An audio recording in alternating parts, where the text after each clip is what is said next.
మీరు నా కోసం పనిచేశాను, మీరు నన్ను గుర్తించండి అలా కాకుండా మీరు మనస్ఫూర్తిగా మీ కోరిక చెప్పండి. నాకు ఇలాంటి పదవి కావాలని కోరుకున్నాను చెప్పండి నాకు. అది కమిటీకి ఇస్తాను నేను. ఆ కమిటీ కూడా కొన్ని నియమావళి పెట్టాను నేను.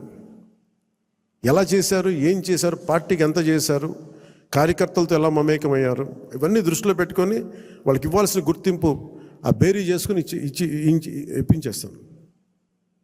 కానీ మీరు ఒక స్టీవ్ జాబ్స్ గుర్తుపెట్టుకోండి, ఏదైనా కావాలంటే అడగాలి, మీరు అడగాలి. అడిగితే నేనేం చెప్తానంటే నేను ఫస్ట్ నేను నో చెప్పను ఎవరికి. చాలామంది నా దగ్గరికి వచ్చి చైర్మన్స్ కావాలి, టీటీడీ చైర్మన్ కావాలని కనీసం ఒక 50 మంది అడిగారు ఇప్పటికి నన్ను. ఒకటే ఫస్ట్ ఇంక సంతోషం, మా ఇంట్లో వాళ్ళు ఒకళ్ళు అడగలేదు, అందుకని ఆనందంగా అనిపిస్తుంది. అంటే గతంలో వైసీపీ వాళ్ళకి మనకు కూడా ఇంట్లో వాళ్ళు వచ్చేసి మొత్తం బంధువులు అందరూ పనిచేసుకుని అంటే భయం వేసింది. మా ఇంట్లో వాళ్ళు అడుగుతారు కానీ సంతోషంగా ఎవరు అడగల. అందుకని నాగబాబు గారి పేరు వచ్చింది, అందుకని అంటున్నాను ఈ మాట. రేపు మా నాగబాబు గారికి అలాంటి కోరికలు లేవు.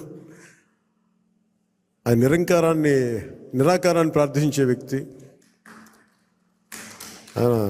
ఎథీస్ట్ అని చెప్పను కానీ ఒక భగవంతుని విగ్రహారాధనని దాటి ఉండే వ్యక్తి, అసలు నిరాకారాన్ని పూజించే వ్యక్తి. అందుకని ఆయన పేరు ఎలా వచ్చిందని అనుకున్నాను.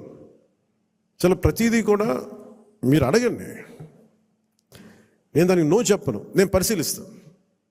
ఒకవేళ ఇవ్వలేని పక్షంలో ఎందుకు ఇవ్వలేదో, ఏమి చేయగలమో నేను మనస్ఫూర్తిగా మీకు మనసు ఇప్పి మన నాయకుల ద్వారా చెప్పిస్తాను. లేదంటే కొన్ని పరిస్థితులు నేనే చెప్తాను.